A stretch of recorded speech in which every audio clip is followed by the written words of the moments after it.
As usual, I am joined by two amazing gentlemen. Let them introduce themselves. Mimi naitwa Muna Shwai na napatikana kwenye platform zangu zote kama Shwai_tz Instagram, Muna Shwai Facebook na Muna.shwai TikTok. Naam. Muna Shwai. Naitwa Emmanuel Emmanuel Bozaya. Bosire. Najua nitakupeleka kotini. Huwezi kunipeleka kotini kwa sababu mimi unajua mimi na pronounce hivi. Ukiniambia niandike nitaandika Bosire. Mimi ni Muingereza. Bozaya. Kuna Bozaya. Muingereza amesema kuna ara. Bosire. Is it Bosire or Bosile? Bosire. Yeah, it's ara. You're charming. Si ar. Ni ara. Ni ar. Si ra. Ra. Sema tupo kwenye kipindi. Sema r. Sema r. Sema r. Sema r. R. Kwa nini basi wasema ara? Mlisikia ara. Nasikia na shida. Na ulisikia hivyo ara. Umesema hivyo. Hivyo ndio ulisema. Hivyo ndio umesema. Anyway, I hope that you're feeling fantastic. Welcome to the children. My personal social media handles, Tamara Patience, that is Tamara the H on every platform, Facebook, Instagram, Twitter, TikTok, Quora, Indeed, Kila Mahali. And welcome to yet another episode. Of course, if I'm with a gentleman, you know most likely we're discussing matters gentlemen. And as usual, before we begin any show, kuna kongana maswali. Leo una swali? Lipo. Sikusaki swali. Haya basi twende. Kuna mtu aniuliza asubuhi, nikutana naye asubuhi akaniambia, bwana hebu kamuulize Tamara. Kwa utaalamu wake na uzoefu wake kama anafahamu namna ambavyo wanaokuwa na michoro kwenye mwili. Tunaweza tattoos ni michoro ipi mtu haruhusiwi kuchangia damu akiwa ameichora mwilini mwake? Au ni story tu za mtaani? Nikasema nitaenda kumuuliza Tamara kama atakuwa naye anafahamu, basi atatujuza kama kuna mchoro wote kwenye mwili kwa utaalamu wake na uzoefu wake kama anafahamu namna ambavyo wanaokuwa na michoro kwenye mwili. Tunaweza tattoos ni michoro ipi? Well, according to my knowledge, kuchangia damu it's a myth akiwa ameichora mwilini mwake. au Ni story tu za mtaani. You can't donate blood. I also grew up knowing that, but the myth was actually unmythified. That's a new English Igbo. It's not at least 1 year after umechora tattoo you can donate. Okay. Kwa sababu sijui when it's still fresh, like the ink particles are still flowing through your blood. Evil, yeah. But after 1 year you can donate. You can donate. Yeah, that's according to what I know. But kama kuna mtu wajua otherwise, feel free to tell us. Labda kaka kama Kaka, unafahamu maneno ya tattoos? Sinafahamu. Ila ninachokijua ni kwamba wale ambao wako na michoro hiyo hawafai kamwe kupeana damu. Ndicho mimi nakifahamu. Na pengine sijui ni upungufu wa damu ama ni mwilini. Vile vile unajua wengine wasema inaruhusiwa kupeanwa. Sasa labda tupate wataalamu wakaweze kuelekeza na watusaidia hapo. Yeah. Anyway, so I'll give you guys a good answer in the next video. Promise. Yeah. As usual, I always have to ask a question or two to my panel before we get into the topic of discussion. So my first question to you guys is, what's one thing that peer pressure haiwezi kufanya ufanye? What's that one thing peer pressure haiwezi kufanya ufanye?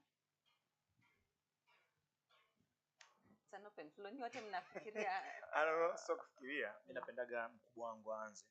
Afu nimalize kwa sababu ni mkubwa wa vingi ujue. Unajua vitu vingi. Sidhani kama kuna kitu ambacho hakina peer pressure. Vitu vingi sana vina peer pressure ndani yake. Sababu tukikuja kwenye mambo ya masuala ya kidini, dini inatawala karibu vitengo vyote duniani. Ukiangalia jinsi watu fulani wanavyofanya mambo yao kulingana na dini. Lakini mimi kibinafsi sasa, kama kuna kitu ambacho peer pressure haiwezi kuniruhusu nifanye, kimoja tu ni kile ambacho kitani kataza kujieleza peke yangu. I'm not understanding. Okay, what I'm saying is, if there's one thing that peer pressure cannot allow me to do, is the one that will deny myself explanation. In other words, my self-esteem will never be influenced by other people. What I mean, if I'm Emmanuel, I will remain to be Emmanuel in every place. Okay, yes, it's Jakarta, yes, to remain that, like it's good to be authentic. But now I'm asking, mvua inyeshe. Ukiwa na sisi, ni nini yenye tunaweza fanya yenye hata tukushikie kisu you cannot do as peers? An example, like if I give for mine, what peer pressure cannot make me do ever is sell myself for money. Yeah. A lot of people like my age are doing the same, so hiyo hata nikuwe nimefika mwisho wake, like I can't. Yeah. Ati nifanye kwa sababu watu wengine wanafanya. With this economy.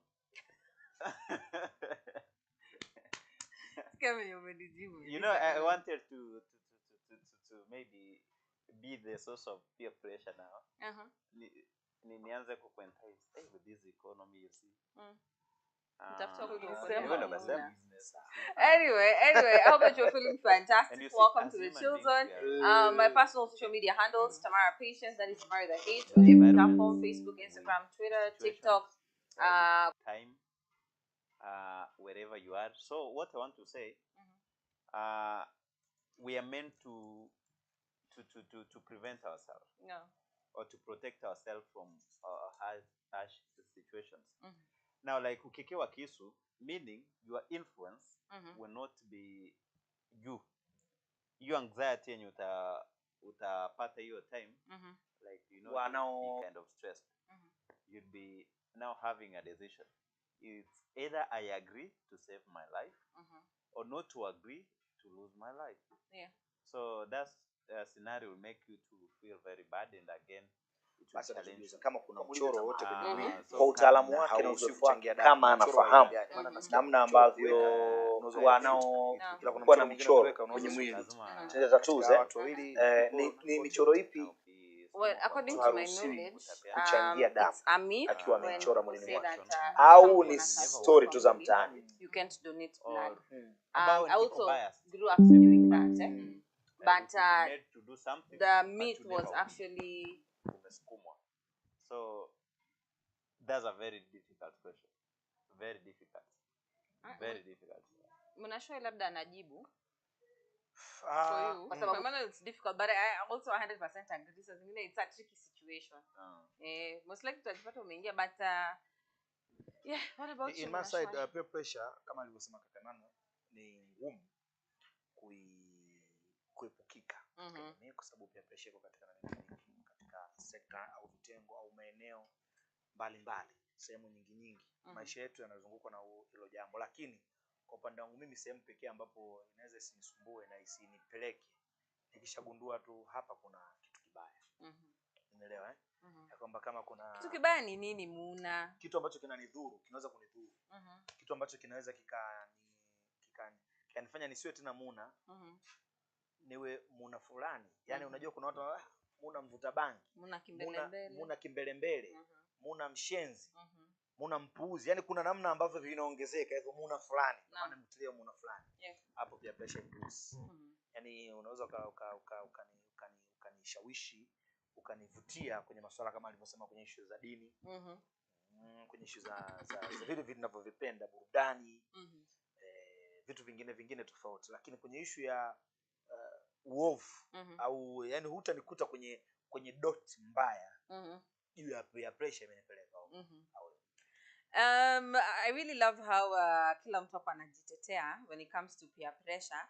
And just on a sideline, to my producer who seated kwa table, what is that one thing peer pressure cannot make you do?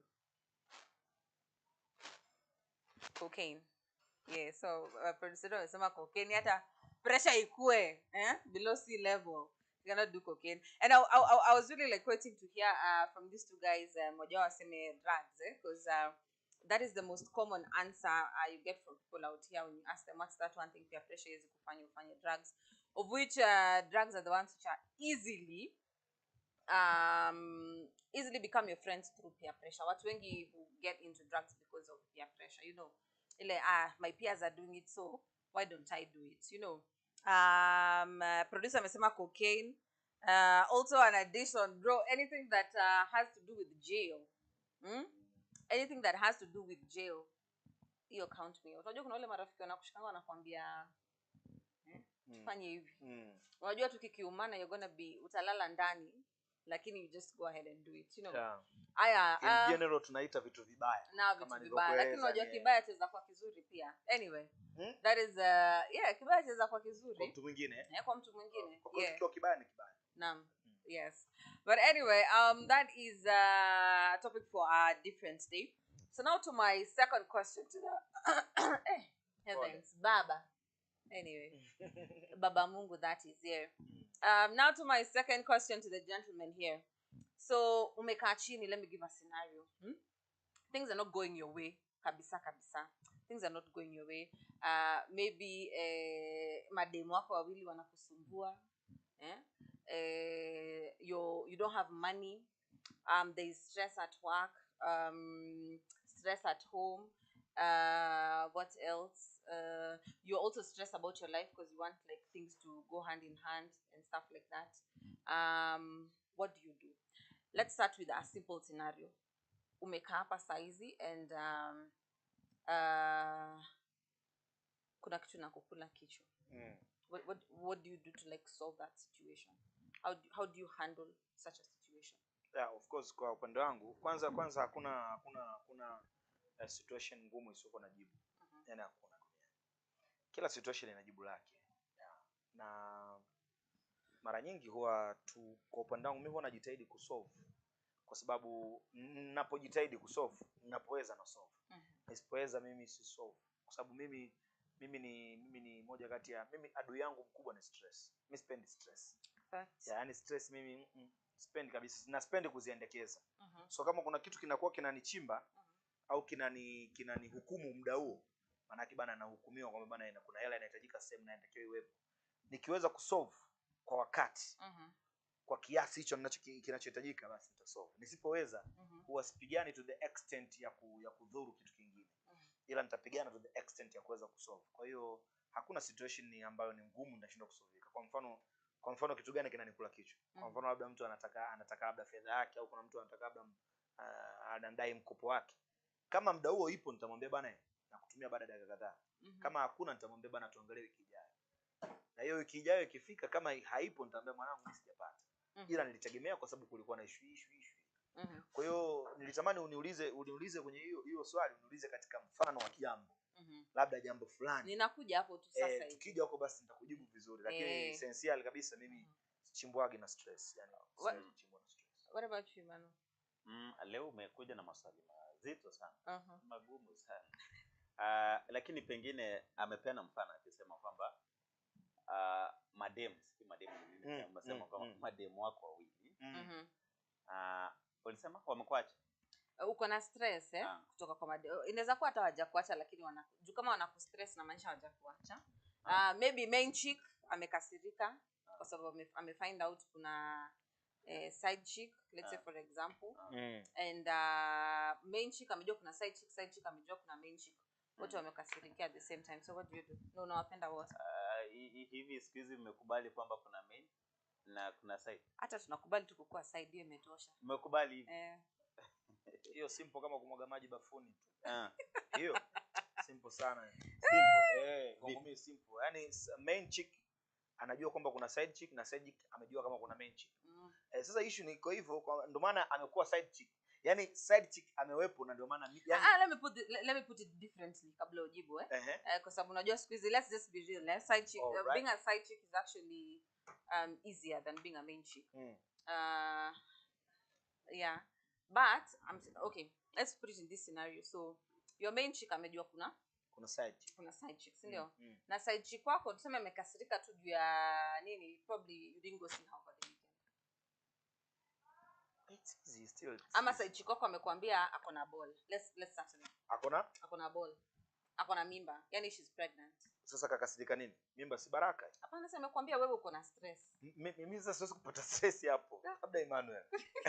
Yaani side chick akiona sijamtembelea wiki nzima kwa mfano. Okay, hiyo umeshaibadilisha. Yeah. Nikataka nikuanzia na kule kwa sababu akijua kama sijamtembelea wiki nzima natakiwa ajue hivyo kwa sababu nitakuwa niko na main chick huko. Allah. Lakini pia main chick akijua kama kuna side chick na ndio maana yupo sasa nitakiwa ajue. Lakini akiona ball hiyo ndo baraka sasa. Nakuomba nilie usitoe mimba, yani hizo utoe.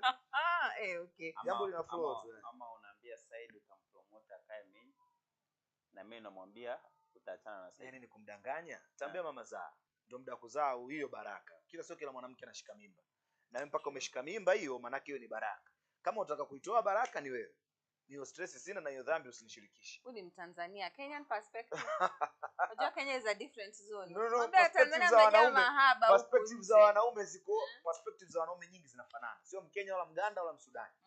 Mtanzania, Mkenya, Msudani wote perspectives za wanaume wote tu dunia moja. Tunafanana sana. Ila Wahindi tu na nyinyi, yaani wanawake ndio kuna shida, ndio maana Wahindi wanawatolea mahali wanaume. Emmanuel, you had not answered our question. Mbona interrupt? Yamejibu. Tunataka na ujibu. Ni swali gumu sana. Siwezi jibu. But it's very difficult. Anasema siwezi kujibu wakati. Emmanuel, okay, let me unajua tunatakiwa tushirikiane kwenye hili. Hatupo kwenye interview, tupo kwenye unajua wewe ishakuapenia. Mimi japo ni hapenia. Kuna uzoefu. Lakini uzoefu ni wanawake. Ushaelewa. Uzoefu ni wanawake. Mimi japo ni hapenia. Jambo hili ni geni kwangu. Mimi sina uzoefu wakati mwingine ulikuja. You know, mimi sina uzoefu, but you have to learn to handle situations kama hizo. Unaelewa? Ukiwa kama mtoto wa kiume na pia ukiwa kama mtoto wa kike, wewe jua tu kama kuna kutendwa. Alafu jua tu kama kuna ugomvi kwenye maisha yako, kuna migogoro. Sasa nitakiwa ujifunze tu. Unataka kujifunza kuna moyo au kuna roho lazima tuvae. Kabla hata kuingia huko. Mimi hajawahi kunihapenia mmenchiko wangu akamkuta side chick, no? Hajawahi kunihapenia. Nisiseme ukweli. Wewe hata ukisema ukweli hebu sema. Hebu sema. Maana uko na details. Iko na details. Mimi nataka useme kwa sababu watu tutakiwa jifunze. Watu tutakiwa jifunze. Lakini pengine vile vile kuna vitu ni vigumu kuvijua vile utakavyofanya hadi pale utakapojikuta kwa wakati huu. Okay, let's do this now. Sasa unajua sasa umeniuliza iwapo. Na mimi nasema kwamba iwapo hii sijui nitafanya nini, sababu naweza sema nitafanya hiki, nitaacha kile, lakini wakati huo sasa utakapokuja nitashindwa hata kufanya. Kwanza itanipea shida, nitakuwa na mawazo, nitakuwa najiuliza nifanye nini, na pale nitakuwa na shida nyingi sana. Kwa hivyo kile nasema kwamba kitu kizuri ama the best experience happens when the reality now happens.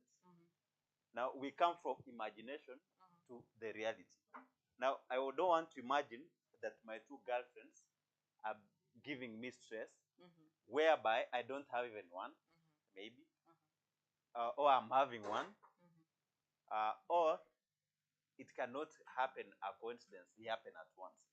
So sisemi kwamba havifanyike, they do happen to others, and they have experience kama mmoja wetu ameshatu pamoja, but to me they have never happened to me. Give me an experience. Now guide me. Unaona kwa mfano hii situation ikitokea, wanaume wengi huwa wanakuwa na panic. Haitaki kupanic kwa sababu hakuna tatizo linaloshindwa kuwa solve. Sawa? Hilo ndio ujue. Yaani kila tatizo liko solve na linasolviwa tu kwa muda. Na kama utagundua kwamba haliwezi kusolvika hilo tatizo, maana yake ni kwamba mwisho wa hiyo story ndio ilikuwa inaishia hapo. Ushaelewa point yangu? My point is, ukiona unatafuta msosi chakula kwa siku na haujapata kile chakula kula, sawa? Maana yake ni kwamba hiyo siku ilikuwa unakosa chakula, yani upangiwa kupata chakula. Kwa hiyo ukiona pia huyo mtu ambaye unang'ang'ania kusolve tatizo lake inashindikana, kusolvika hilo tatizo, tafsiri yake ni kwamba ilikuwa ndo safari yenu inaishia hapo. Sasa ni swali gumu sana. Sababu hapa mwanzoni umekuwa na urafiki na mchumba.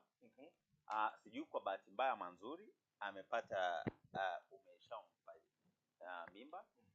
Na sasa kuna kupeana mimba si vibaya. Tuseme kwamba ni mtu ambaye anaendelea masomo kwenye chuo ama shule. Hapo pengine italeta taabu.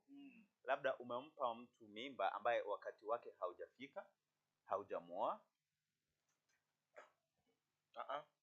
Ngoja nikwambie. Kuna situation ni ngumu. Situation kama yeye amesema ya mwanafunzi, hii ni ngumu kwa sababu hii ni tatizo ambalo ni janga la kimataifa, la kitaifa. Lakini speaking of mwanamke ambaye kashamaliza vitu vyake, ila kwa sababu tusijamuoa na kashika mimba, huyu mimba kwanza inamuhusu. Yaani huyu mimba haikuhusu. Yaani inatuhusu. Yaani huyu mimba maana yake ni kwamba ndo wakati wake sahihi kuupata. Wewe ninachotaka nikufundishe kijana mwenzangu, don't panic.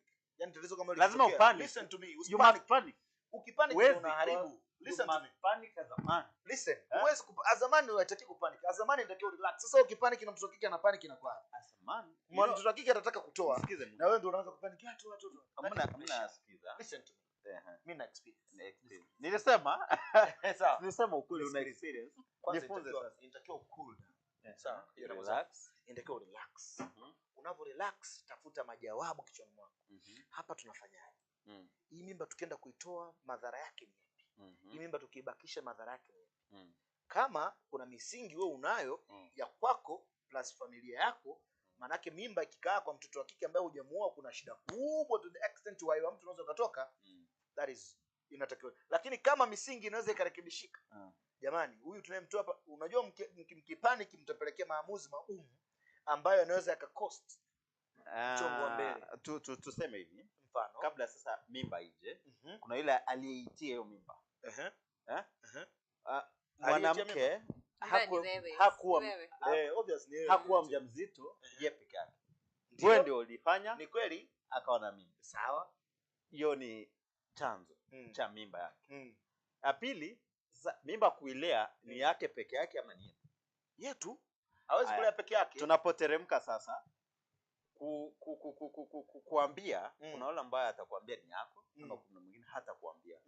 Kulingana anavyokufahamu wewe. Wewe ilete situation yako, unataka iweje? Sasa ameileta sasa, amekwambia kwamba na mtoto yawe mkuu wa makanali wa majeshi. Wewe mtoto wa kike awe ni mtoto wa kanali wa jeshi. Ni kuonyesha tunavyosoma. Haya sasa amekuletea kwamba wewe ndio umemtunga mimba. Na anakuuliza sasa tufanyeje? La pili, sasa mnapoangalia ubaya wa kutoa mimba ni upi na uzuri wa kulea mimba ni upi? Sasa yote yana ubaya ama uzuri. Okay. Sasa utachagua njia gani? Mimi njia yangu kwanza, my brother Emmanuel, kwanza ninamuuliza yeye. Mimba ni ya kwangu ndio ya kwako. Wewe unasema uko tayari tuilee tuitunze? Unashanaelewa?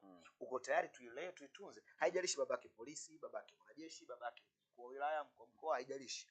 Uko tayari wewe tuitunze? Nipo tayari. Basi chongo umesha. Chongo umesha kwa sababu mimi nitampa njia zangu. Kwanza nakwambia jambo la kwanza nilikwambia, inatakiwa ushushe joto lako chini. Joto litapanda kwa muda huo. Of course lazima lipande. Lakini inatakiwa ulishushe. Utalishushaje unajua mwenyewe. Utumie barafu, utumie kinywaji baridi, utumie kilevi chako kile unachokipendelea, chochote ambacho unashwa. Kilevi chako jamani, by the way kilevi chako kimoja jamani kusoma Bible. Kwa hiyo ukiamua kusoma Bible kutoa hicho kilevi chako, unasoma Bible huko unatuliza pressure, it's okay. Lakini ukishatuliza ball, maana ukishatuliza pressure chini. Ball kwa maana ya mpira. Sio kaleta ile ball nyingine. Ukishatuliza mpira chini, maana yake unakaa unaanza sasa. Mpenzi wangu. Maana ni mpenzi wako, ni mpaka umempa mimba. Hapo sio muda wa kusikitika wala kuhuzunika. Na kama ni one night stand wakati uliweza kumpa mimba, hakuna kusikitika. Haya, unauliza swali if it's a one night stand. Okay, now let me put for you a scenario, because guys, what you're trying to see is what I'm trying to look at is how these guys handle things that give them pressure, are supposed to give them pressure, you know. I'm gonna show you, let's say for example, like right now, you're almost probably marrying, sindio? You're almost doing a wedding, sindio? And then ubrana kidosho hapa Nairobi, you'll get into it, and then the chick gets pregnant, you know. And uyo kanali mwenye unasema says that you have to marry this chick because you've made her pregnant. So how do you handle that? I'm going to handle it very well. Tell us. Yeah, the situation will be like this. Bwana Kanali nchini Kenya mimi niko na programu yangu Tanzania. Listen to me very No, carefully. I'm hearing. Listen to me. Yeah. First of all, Kanali, nisamehe sana kwa usumbufu ambao umekufanya wewe uwepo hapa sisi kusolve tatizo letu. Ilikuwa haitakiwi uwepo hapa. Jambo ambalo la kwanza natakiwa nikiri kwamba huyu mtoto mimi nina mahusiano naye, na ni kweli sisi tuna mahusiano ya upenzi. Shanaelewa, sisi ni wapenzi. Huwezi kumwambia tena baba mkwe, huyu ni baba mkwe tayari. Huwezi kumwambia baba mkwe nimemjaza mimba mtoto. No. Unaambia sisi tuna mahusiano ya upenzi, sisi ni wapenzi. Lakini ilitokea kwa bahati ambayo sio mbaya, ila ni mipango haikuwa sahihi kwa wakati huu. Mwenzangu ameshika ujauzito. Kitu ambacho kwangu siwezi kusema ni bahati mbaya, kwa sababu ujauzito unaletwa kwa shani ya Mungu. Na kama baba, manake umesema mimi ni muoe, manake umeridhia mimi kuwa mume wake. Ndio maana umenipa nafasi ya kuoa. Lakini kwa sasa siko na tulikuwa hatuko na mipango ya kuoa. Ukitukabidhi, ukitupatia muda, tutaoana. Kwa sababu tunapendana na tuna mapenzi ya kweli. Tutaoana. Kwa hiyo kikubwa baba ni muda, lakini mimi hii situation au hili jambo naomba nilipokee kwa mikono miwili. Mimi huu ni ujauzito wangu na siwezi kukimbia kokote. Nitamlea mwanangu aliye tumboni, nitamlea mke wangu. Shida iko wapi? Niliwaambia navuka Tanzania na msikii. Kuna shida hapo?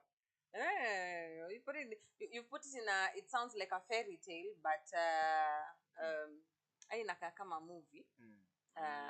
Okay. Maoni yako Imano? Tutakutafutia tiketi. Nifike Tanzania. Enda pale. You know, law, sheria ya taifa letu la Kenya haitakuwa sheria la taifa la Tanzania. Naam. Uelewe hivyo. Kwa hivyo law ya Tanzania, kwenye hili pia kuna sheria hapo. Kuna sheria Hapa kwenye kupeana mimba kwa bahati mbaya. Kuna sheria. Hebu nipe hiyo sheria. Mimi na huyu binti. Mimi na huyu binti. Ndio kwa bahati iliyotokea tumepeana. Kipi kitadhurika kwa maelezo niliyotoa na yeye? Inakubalika sheria yote ulimwenguni. Maisha ya mtu yanaanza pale unapofanya ngono. Na akashika mimba, maisha ya kiumbe kilicho hai kwa tumbo lake. Sio tumeanza maisha mara nyingi huko nje basi. Maisha yanaanza pale. Unakana milipo. Endelea. Inawezekana nipo na mabikira hapa. Maana hii akina muta imeka mdomoni kwenu. Maana niko na mabikira hapa. Hamjawahi kabisa. Maisha yanaanza pale.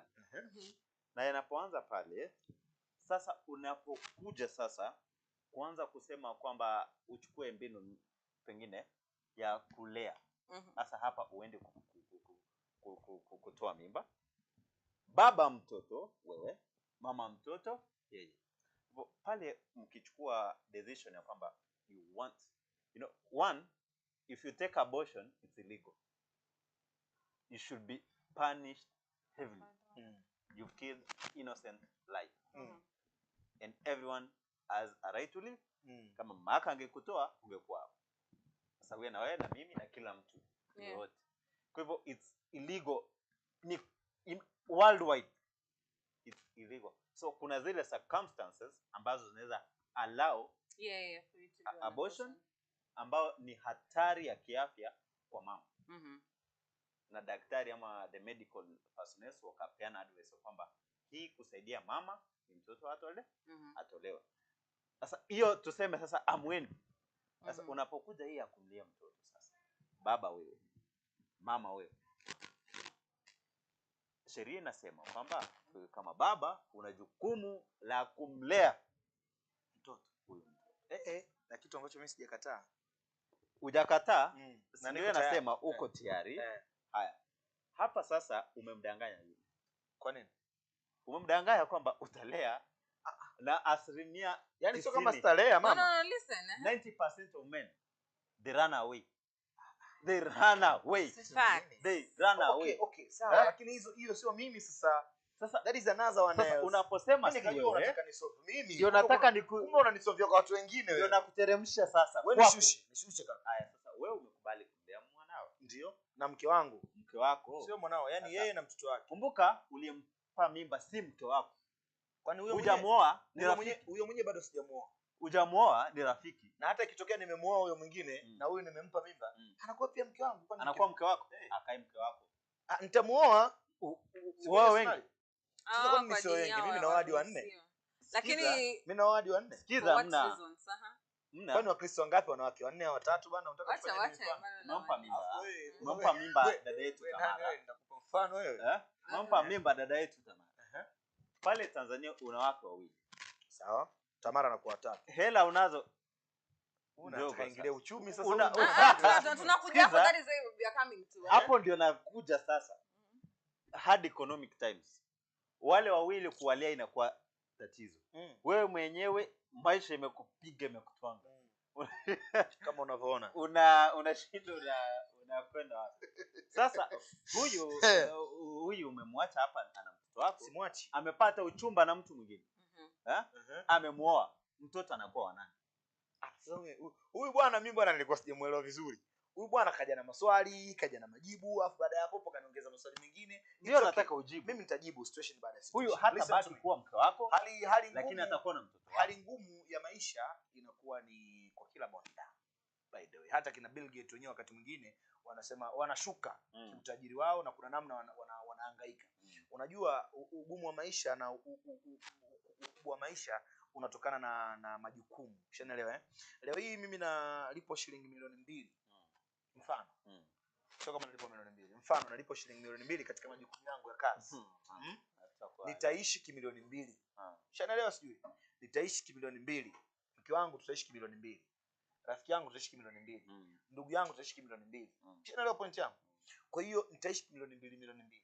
Hii fedha ikishuka ikiwa milioni 1.5 inabidi niishi milioni 1.5 na sio inabidi, ina switch automatic. Trust me. Yani that is, hiyo ni issue economic kabisa. Uchumi ndio uko hivyo. Ita switch automatic milioni 1.5. Maisha yatashuka hivyo. Mimi mwenyewe nitajua hapa na milioni 1.5 itabidi nile hivi, nikae hivi, nivae hivi. Ikishuka kwenye 700,000 nitaishi 700,000. Ikipanda milioni 3, trust me, nitapanda bei. My point is, nipo katika situation gani? Nipo katika situation ngumu, nitaishi situation ngumu. Yule atakayeniridhia mimi, unafahamu pia mwanamke kufuata wewe, hii inakupa nyingine, chukua hii. Mwanamke kukufuata wewe kukuambia Emmanuel, niko na ujauzito wako. Kwanza mwanamke lazima anakuwa anakufahamu, by the way, mmefahamiana ndio maana mmejamiana. Ushanielewa Pili, huyu mwanamke atakuwa anakufahamu na ndio maana ameridhika kuja kukuambia. Mwanamke ushasikia kesi za mwanamke kamsingizia mimba mtu fulani. Ni kwa sababu hajaridhika na yule mwenye mimba yake. 1, 2, wakati mwingine situation zinabana to the extent anaona hapana. Huyu hawezi bwana. Hawezi kuhandle situation. Situation inapelekwa kwa nani? Inapelekwa kwa Willy. Willy anaweza kaenda situation na wote wanawachanganya. Maana yake inaipeleka huko. Na ni ngumu sana mwanamke anayekupenda ashindwe kuja kukuambia fact. Yaani ni ngumu kweli kweli. That is by experience. Nakupa hiyo by experience. Ni ngumu mwanamke anayekupenda amekamata mimba yako, anajua una hali ngumu, anakufuata hivyo hivyo. Emmanuel Bosire, niko na mimba yako ya miezi 2. Nimeenda kupima, hii ni ya kwako wewe. Sio ya mtu mwingine. Kwa hiyo sasa ni wewe kusolve problems, wewe kukubali situation, wewe kuhangaika na huo ujauzito au hiyo mimba. Nataka sasa tu shift kidogo tutoke kwa mimba. You know what we are trying to look at here is how that's why unaona tunawaangalia tu. That's how men handle stress. Now I'd really love to know from you guys, like what are some of the things that give men stress out here? It could be like your personal experience, or I'm sure you have like male friends nini kwa sababu according to statistics ukiangalia huko nje, most men like wakifika kwa kona and stuff like that. So I am just asking you guys, number 1, what are some of the things that you guys zinawapatia stress? Nini wewe inakula wanaume kichwa sana huko nje? Sasa hebu nini maana ya now the way